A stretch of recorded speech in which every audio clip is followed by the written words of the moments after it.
آقا حسین بروجردی نے، جن کا مزار بھی وہی مسجد کے باہر برآمدے میں، اتنا بڑا بزرگ عالم کہ اس دور کا ہر بندہ ان کی اقتدا کرنے کے لیے آمادہ تھا. آقا حسین بروجردی شب جمعہ گئے کربلا. اللہ اکبر. شب جمعہ گئے کربلا. ادھر بین الحرمین میں پہنچے، انہوں نے دیکھا ایک مجذوب سا شخص ہے جو دکھنے میں دیوانہ معلوم ہوتا ہے، کیونکہ کائنات میں دانا ہوتا ہی وہی ہے جو ان کا دیوانہ ہو.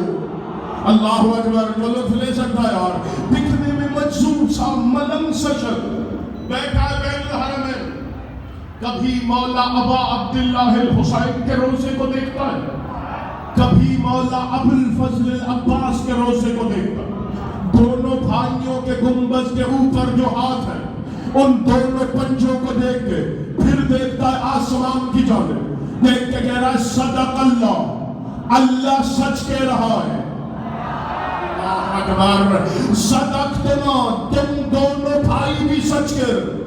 اگر اس دور کا کوئی بندہ ہوتا اسے نظر انداز کر کے چلا جاتا کہ نہ جانے کیسی باتیں کر رہا. لیکن یہ عالم کے ساتھ ساتھ عارف بھی تھے. ان کے قدم رکے، یہ اس مجذوب کے قریب آئے، دیکھ کے کہتے بندہ خدا یہ بین الحرمین میں بیٹھ کے کیسی باتیں کر رہا ہے. اب نتیجہ بڑا لطیف ہے، اگر آپ نے محسوس کر لیا یہ کیسی باتیں کر رہا ہے، یہ کیا کہہ رہا ہے؟ صدق اللہ، اللہ سچ کہہ رہا ہے. صدق تم دونوں بھائی بھی سچ کہہ رہے ہو. دیکھ کے کہتا ہے علامہ میں نے قرآن کی آیت پڑھی تھی، خدا کہہ رہا ہے وقالت الیہود، یہ جو یہودی ہے نا وہ کہتے ہیں کہ اللہ کے دونوں ہاتھ بندھے ہوئے، جبکہ اللہ کہہ رہا ہے میرے تو دونوں ہاتھ کھلے. میں سوچتا تھا اس کے ہاتھ کیسے کھلے. آج جب کربلا پہنچا میں نے حسین کے گنبد پہ بھی پنجہ دیکھا، میں نے غازی کے روزے پہ بھی ہاتھ دیکھا. تبھی کہہ رہا ہوں تو سچ کہہ رہا ہے، تیرے تو دونوں ہاتھ کھلے ہوئے. اللہ اکبر. مل گیا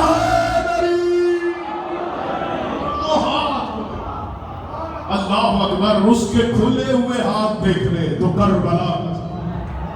ایسے ہی تھوڑی معصوم نے کہا ہے کہ من زار قبر الحسین فقد زار اللہ علی العرش. جس نے کربلا میں حسین کی زیارت، اس نے عرش پہ خدا کی زیارت. اس کے کھلے ہوئے ہاتھ ابو الفضل العباس کا. دنیا کو ادراک کہاں ہے کہ عباس کس حقیقت کا نام ہے. دنیا ابھی تک ان بحثوں میں کہ عباس معصوم ہے کہ نہیں ہے، معاذ اللہ قاضی سید ہے کہ نہیں ہے. میں نے کہا اگر عباس سید نہیں ہے تو مجھے کائنات میں کوئی سید دکھاؤ. اللہ اکبر، اللہ اکبر. اگر عباس سید نہیں ہے تو پھر کائنات میں مجھے کوئی سید دکھاؤ. عباس چودہ میں نہیں ہے تو کیا تو قاضی کو معصوم نہیں مانے گا؟ میں تم سے پوچھ رہا ہوں. نبیوں کے سلطان نے کہا تھا جسے آدم کا علم دیکھنا، جسے ابراہیم کی خلت دیکھنی، جسے یوسف کا جمال دیکھنا، جسے محمد کا کمال دیکھنا، جسے نوح کا علم دیکھنا، وہ کیا کرے؟ وہ علی کے چہرے میں نظر کرے. یہ سنی کتابوں نے حدیث لکھ لی. اب میں تم سے پوچھ رہا ہوں کیا علی 1,24,000 نبیوں میں شامل ہے؟ اللہ اکبر. علی 1,00,000 انبیاء میں ہر کوئی کہے گا علی نبیوں کی فہرست میں نہیں ہے، لیکن نبیوں کی ساری صفتیں علی کے پاس محفوظ ہے. علی نبیوں میں شامل تو نہیں ہے، لیکن نبیوں کی صفات علی کے چہرے سے جھلکتی ہے. میں نے کہا بالکل اسی طرح غازی 12 میں نہیں ہے، لیکن 12 کا کمال عباس سے ظاہر ہوتا. سلامت و شاد و آباد. مل گیا ہے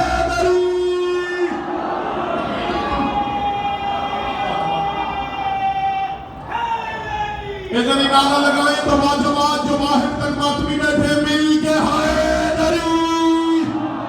تارا کا کمال غازی سے ظاہر ہوتا. دنیا بھی عباس کا ادراک کہاں کر پائی کہ عباس کس حقیقت کو کہا جاتا ہے. یہی وجہ ہے 4 محرم کو ابن زیاد نے خط لکھا تیسرے ساتھ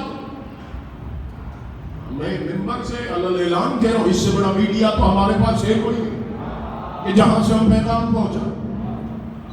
کتنے جاہل ہیں وہ لوگ جو یہ سوچ رہے ہیں کہ ایک کاغذ کا ٹکڑا دکھا کے ہم سے بطول کے قاتلوں کی عزت کرا لیں گے. اب اس جملے پہ مجھے داد نہیں، آپ سے تائید چاہیے. پوری شیعت کا عقیدہ پڑھنے لگا ہوں، سر اٹھائیے گا. میں نے کہا جاہل ہو تو کیا سمجھ رہے ہو؟ اللہ اکبر.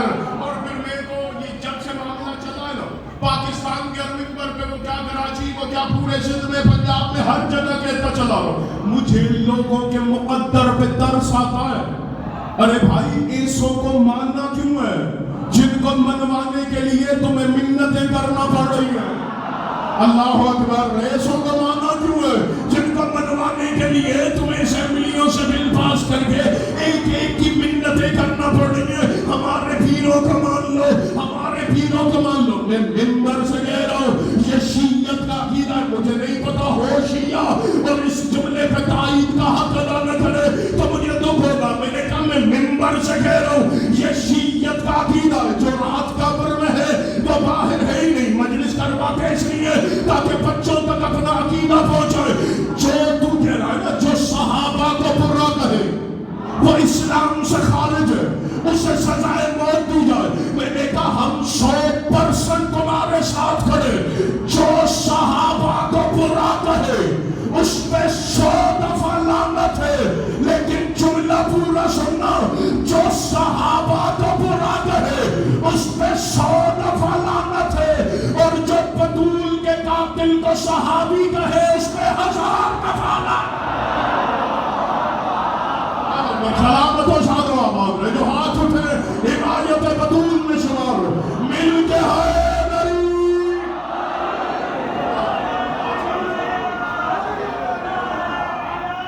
علی علی مل کے حیدری.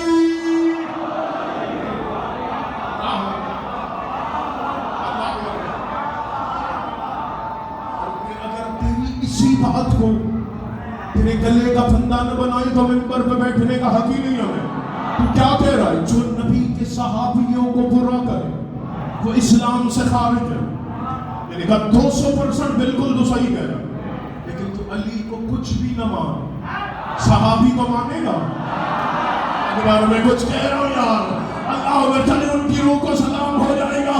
میرے استاد محترم سرکار علامہ ناصر شہید فرمایا کرتے تھے جو محمد کے دسترخوان پہ پلتا رہے وہ صحابی ہے، اور جو محمد کو پالتا رہے وہ ابو طالب صحابی نہیں ہے. جو مصطفیٰ کو اپنی بیٹی کا رشتہ دے وہ تو صحابی ہے، اور جسے محمد اپنی فاطمہ کا رشتہ دے وہ صحابی نہیں ہے. جو نبی کو اپنے کندھوں پہ اٹھائے وہ تو صحابی ہے، اور جسے مصطفیٰ اپنے کندھوں پہ اٹھائے کیا وہ صحابی نہیں؟ علی کو کچھ بھی نہ مان. اللہ اکبر. صحابی تو مانے گا نا نبی کو، اور تو کہہ رہا ہے جو صحابہ کو برا کرے وہ اسلام سے خارج ہوتا ہے. میں نے کہا پھر اپنی بات پہ پکے رہنا. حسن نے مجرم سے اقرار جرم کروایا تھا. سنا میں حسن نے شرط لکھی تھی تو آج کے بعد میرے بابا علی پہ سب و ستم نہیں کرائے گا، اور اس نے نیچے سے دستخط کر لیا. پتا چلا اس سے پہلے وہ علی پہ سب کرواتا تھا. اور تو کہہ رہا ہے جو صحابہ کو برا کہے وہ اسلام سے خارج ہوتا ہے. میں نے کہا پھر علی ہے صحابی. جو علی کو برا کہے وہ تیرا ماموں ہو یا کوئی اور وہ امام نہیں کافر ہوا.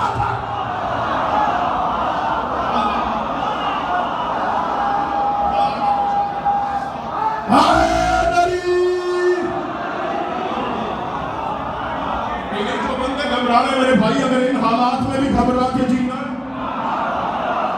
اور باتیں سیدھی سیدھی عقیدے میں کوئی سمجھ نہیں. ہم کسی کے مقدس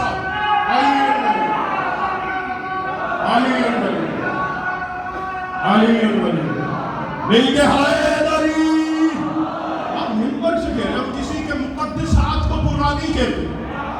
لیکن ہم فاطمہ کے گستاخوں کو مقدس نہیں سمجھتے. ہم کسی کے مقدسات کو برا نہیں دیتے، لیکن ہم حسین کے قتل میں ملوث لوگوں کو مقدس نہیں سمجھتے. جو پھر جس رنگ میں بھی حسین کے قتل میں ملوث، دنیا اس کی عزت کرے، ہم سے نہیں ہوگی میرے بھائی. جو محمد کے بیٹے کے قتل میں ملوث، کیا کہنا چاہ رہے آپ؟ کون ملوث تھا؟ میں نے کہا پھر سادہ سا سوال کر لیتا ہوں، مجھے جواب دے. غدیر میں جب آخری حج کرنے نبی گئے، اس حجۃ الوداع میں جو آخری حج کیا ہے نبی، کتنے صحابی تھے نبی کے ساتھ؟ یار آپ نے بچپن سے مجھے سے سنی ہے، سنی کتابوں میں لکھا لکھی ہے کم از کم 1.25 لاکھ صحابی ہوئے. غدیر سے کربلا تک وقت کتنا گزرا؟ زیادہ سے زیادہ 50 سال. کیا 50 سال میں 1.25 لاکھ ہی مر گئے تھے؟ کچھ کہہ رہا ہوں یار. 50 سال میں کیا 1.25 لاکھ ہی دنیا سے چلے گئے تھے؟ 1.25 لاکھ میں صحیح 1 لاکھ تو ہوں گے، 1 لاکھ میں صحیح 70,000 تو ہوں گے، 70,000 میں صحیح 50,000 تو ہوں گے، 50,000 میں صحیح 10,000 تو ہوں گے. ارے یار 10,000 بھی نہ صحیح، کم از کم 1,000 وہ صحابی تو ہوں گے جنہوں نے آخری حج کیا تھا نبی کے ساتھ. میں نے کہا آپ پھر میرے ساتھ کربلا چل. کربلا میں حسین کے ساتھ تو ہے 72، اس میں بھی 18 حسین کے خون کے رشتے دار ہیں، باقی ہے 50 کلمہ پڑھنے والے مسلمان. حسین کے ساتھ ہے 50 کلمہ گو مسلمان، سامنے کھڑے ہیں 9 لاکھ. اللہ اکبر. میں نے کہا 1,000 بھی اگر بچے ہو، لڑائی جھگڑے والی بات ہی نہیں ہے. جو 72 میں نظر آئے گا ہم اسے سلام کریں گے. باقی کوئی کسی لباس میں بھی ہو، اگر 9 لاکھ میں دیکھیں گے تو لعنت بھیجیں گے. سلامت و شامل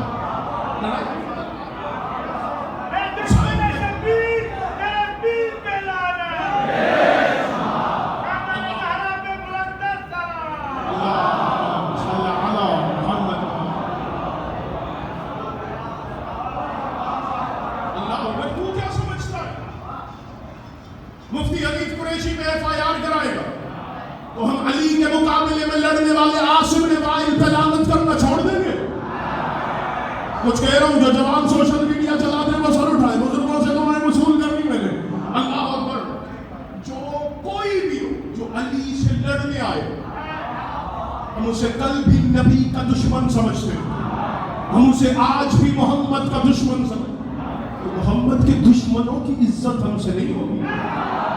اللہ اکبر. بہرحال بات کہیں سے کہیں نکل جائے گی. یہ تو پرانی عادت ہے. یہ بات مولا عباس کے حوالے سے ہوگی.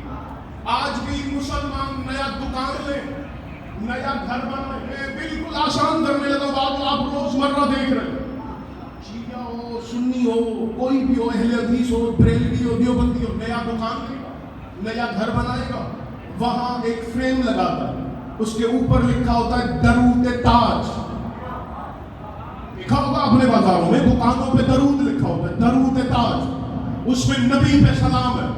سلام کیا ہے؟ صاحب تاج والمعراج والبراء والعلم.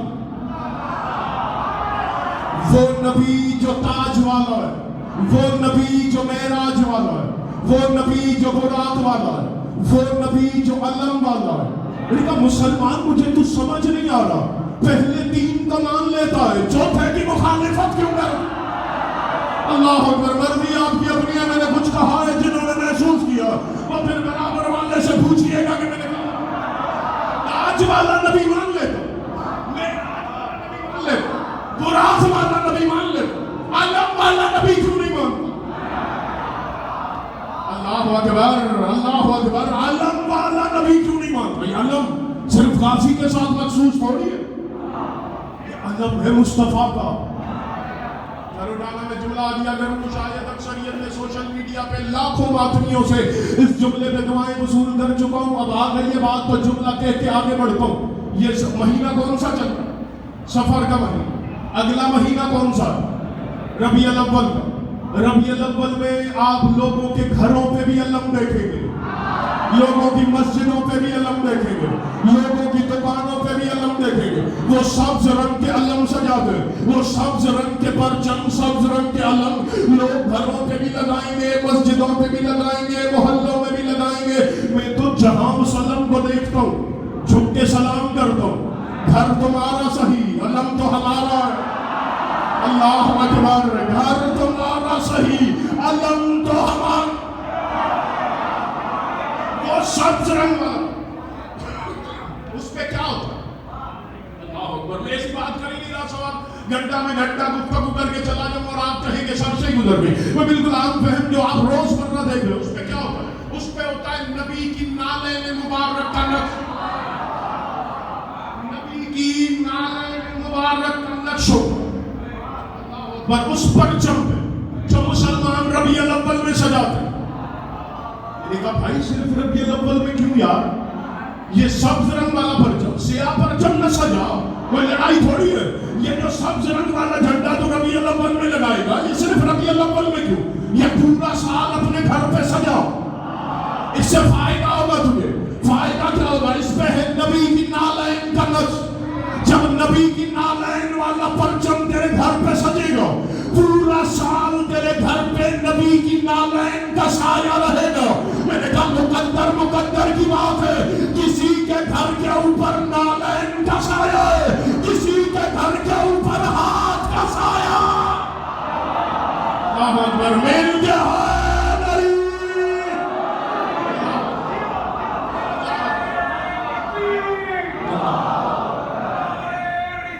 یا رسول اللہ. جب ان سے پوچھا گیا ہر نبی کا معجزہ, ہر ولی کا معجزہ, پھر غازی کا معجزہ کیا ہے؟ اللہ اکبر. پھر عباس کا معجزہ کیا ہے؟ خصائص عباسیہ میں جملہ نام مجھے وہ لکھتے آیتہ رعیتہ, ہر نبی کا معجزہ, ہر ولی کا معجزہ, عباس کا معجزہ, عباس کا علم ہے. سر اٹھائیے گا, آپ نے جملہ ہدیہ کرنے لگو. عباس کا معجزہ, عباس کا علم.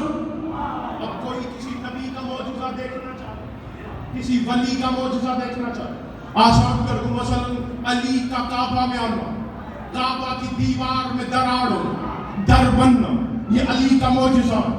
اگر کوئی کہے کہ وہ علی کا معجزہ دیکھنا چاہتا, اسے کیا کرنا پڑے؟ پہلے پاسپورٹ بنوائے, پھر ویزا لگوائے, پھر ٹکٹ خریدے, پھر یہاں سے مکہ پہنچے, پھر کعبہ کے سامنے جائے, پھر خلاف اٹھے, پھر جا کے اسے علی کا معجزہ نظر آئے. کوئی کہے کہ ابراہیم نے آگ کو گلزار کیا تھا, میں وہ معجزہ دیکھنا چاہتا ہوں, وہ یہاں سے ہلنا چاہے, وہ جگہ جہاں نمرود نے آگ روشن کروائی تھی. کوئی کہے موسیٰ کا معجزہ دیکھنا چاہتا ہوں, وہ دور پہ جائے تو موسیٰ کا معجزہ نظر آئے. پتہ چلا کوئی کسی نبی کا معجزہ دیکھنا چاہے یا کسی ولی کا معجزہ دیکھنا چاہے, اسے معجزے والی جگہ پہ جانا پڑے گا, تب جا کے معجزہ نظر آئے گا.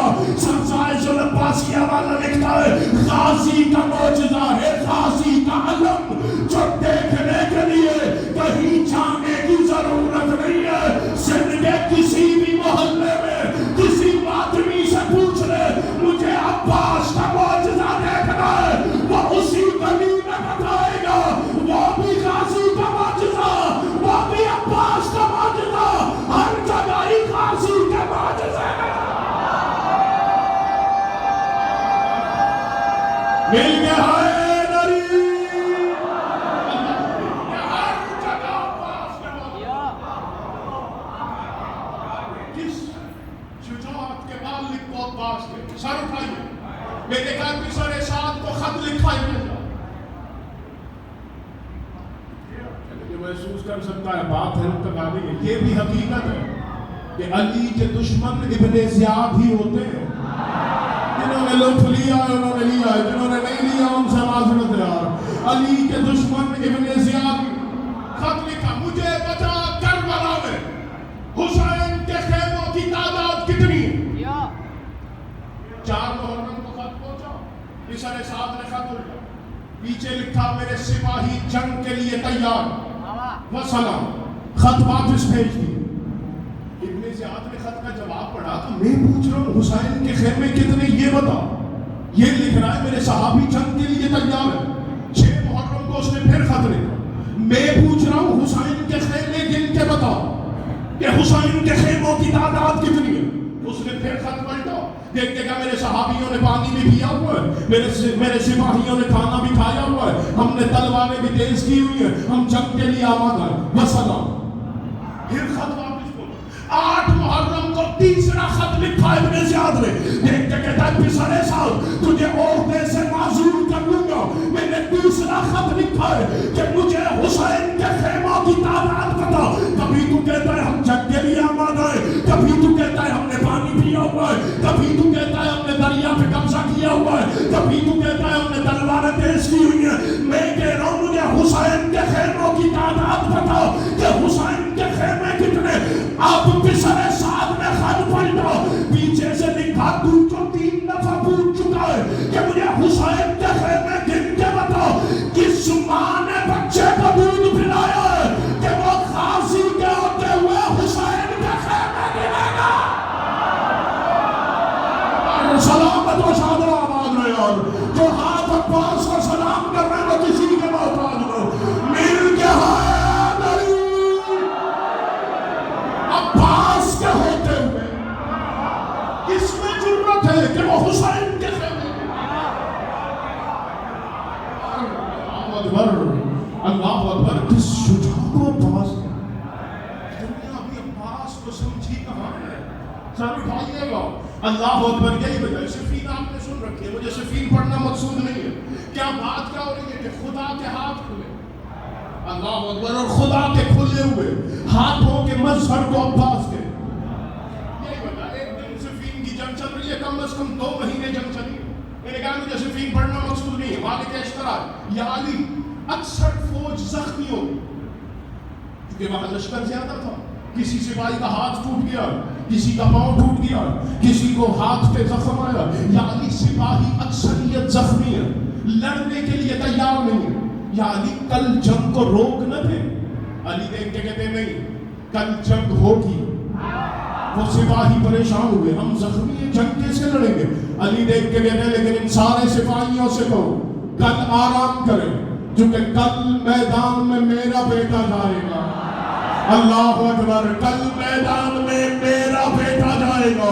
دوسرا دن ہوا, میرے مولا علی اپنے بیٹے عباس کو بھیجا. وہ تفصیل میں جانے کا وقت ہی نہیں ہے, پوری صفین کا مضمون آپ کے بچوں کو یاد ہے. آپ نے علماء خطبہ ذاکرین سے سن رہے, آپ سنتے ہیں خطبہ سے کہ علی نے اپنی زرہ پہنائی عباس. میں نے کسی شیعہ کتاب میں نہیں پڑھا کہ کبھی علی نے زرہ پہنی ہو یا علی کے کسی بیٹے نے زرہ پہنی ہو.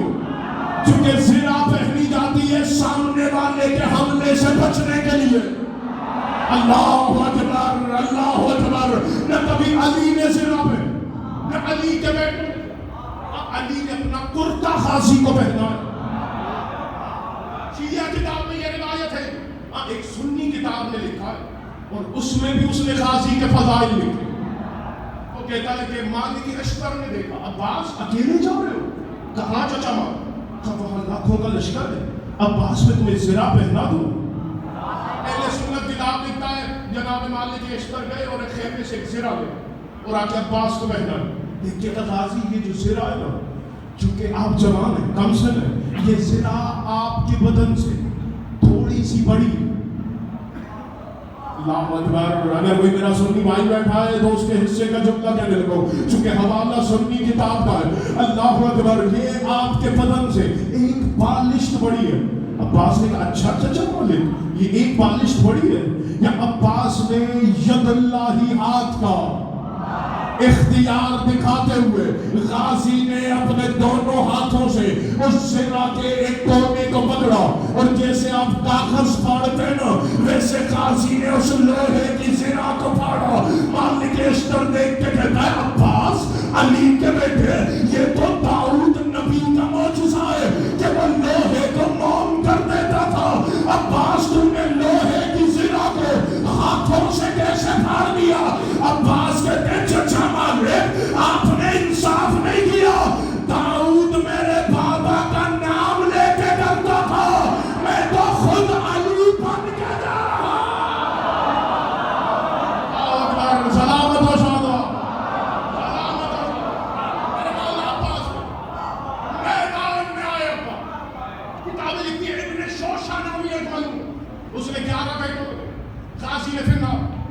خود آئے. عباس چلے لگے. اللہ اکبر. میرے مولا عباس نے وار.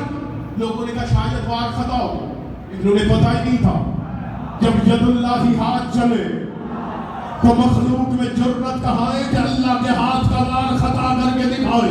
یا ادھر اس کا گھوڑا چلانا یہ آدھا ادھر گرا آدھا ادھر گرا. اب ایک لمحے کے لیے میں موضوع سے ہٹا نہیں ہوں. یہ میں نے 2 منٹ سے فیل کا سفر آپ کو اس لیے کی کروایا ہے کہ موضوع کا نتیجہ آپ کی جھولیوں میں ڈالوں. میں نے کہا خدا قرآن میں کہہ رہا ہے کہ میرے دونوں ہاتھ کھلے ہوئے. یا اتنے میں عمر ابن سعد عمر ابن عاصم نے وائی کہتا ہے کتنا لشکر ہے ہمارے پاس. کم و بیش 3 لاکھ سپاہی ہیں. دیکھ کے کہتا ہے 3 لاکھ کوئی ایک دم علی پہ حملے کا حکم دو. وہ سمجھ رہا تھا کیونکہ نقاب تھا نا عباس کے چہرے پہ. وہ سمجھ رہا تھا کہ علی لڑنے آیا ہے. ادھر سے 3 لاکھ سپاہی چلے یا عباس کے چہرے پہ تھا نقاب. ادھر سے غازی نے تلوار نکالی یا خیمے سے علی نے تلوار نکالی. ادھر سے علی کا گھوڑا چلا ادھر سے غازی کا گھوڑا چلا. جب سر کٹنے لگے نا یا عرض سے آواز آئی دیکھو زمین پہ. میں کہتا نہیں تھا میرے دونوں ہاتھ کھلے ہوئے. اکبر سلامت و شاد و آباد. مل کے آخری بندے لگائے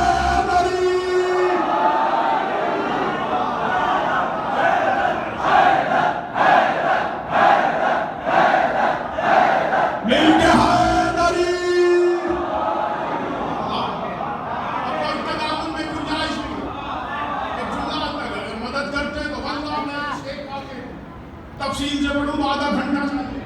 میں 1.5-2 منٹ میں دوہرا کے نتیجہ بڑا لطیف ہے جو آپ کی جھولیوں میں ڈالوں.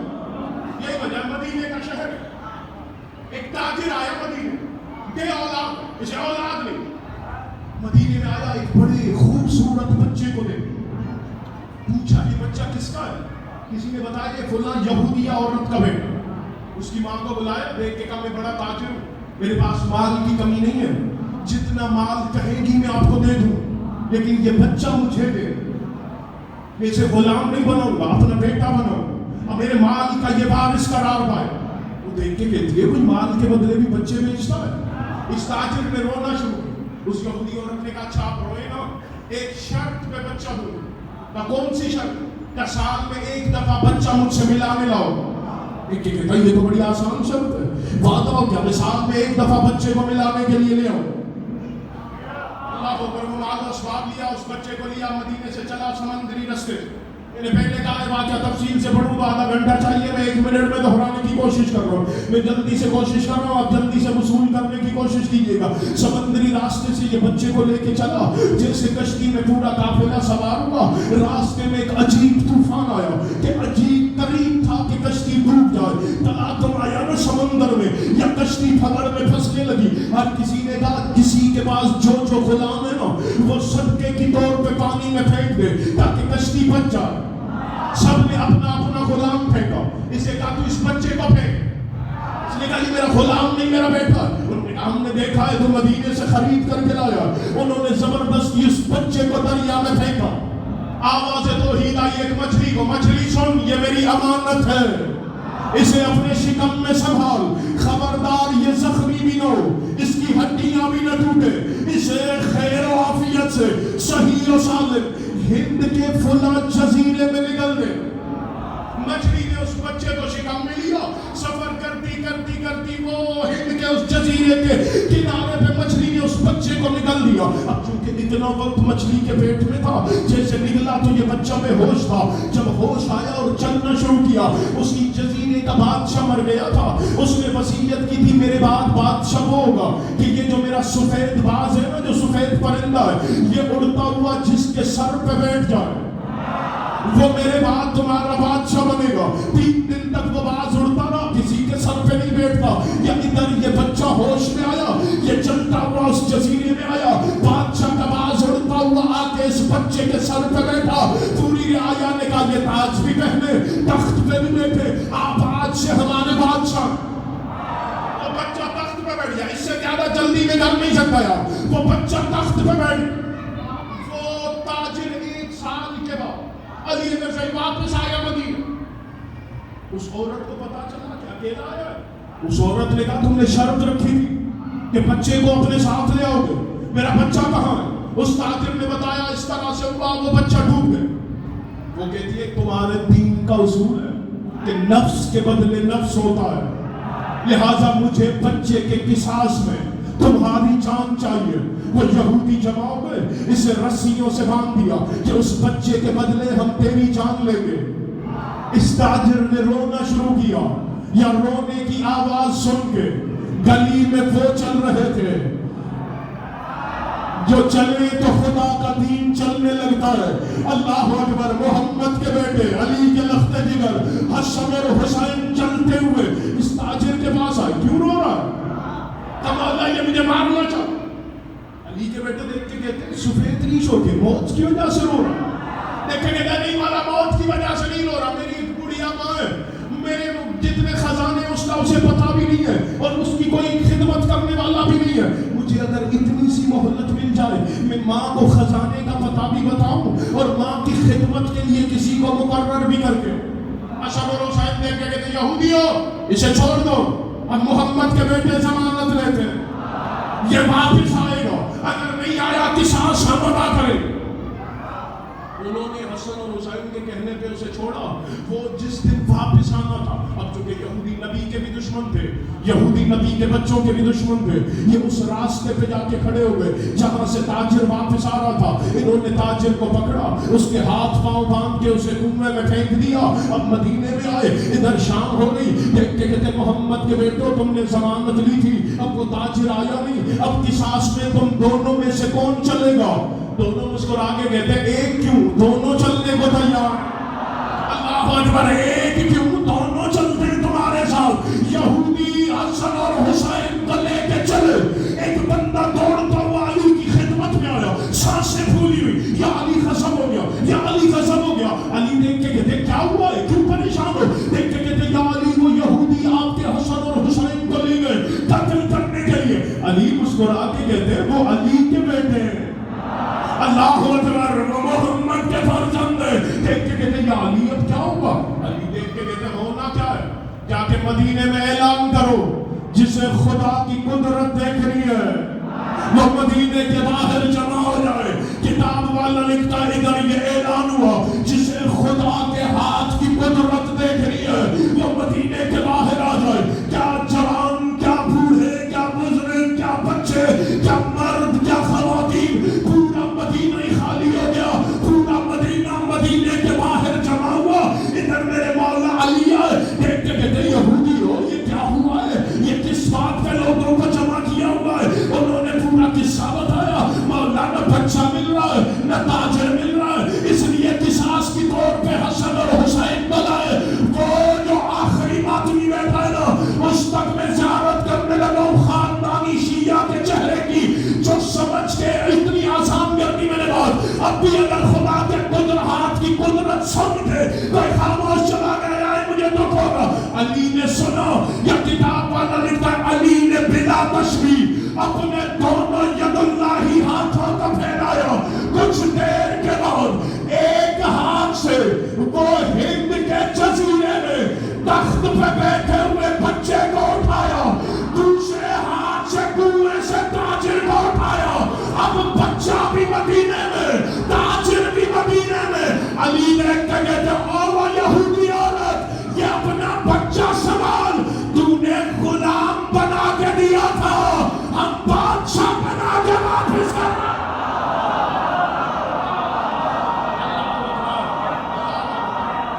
مل گیا ہے نبی, یہ ہے خدا کے کھلے ہوئے ہاتھ کا.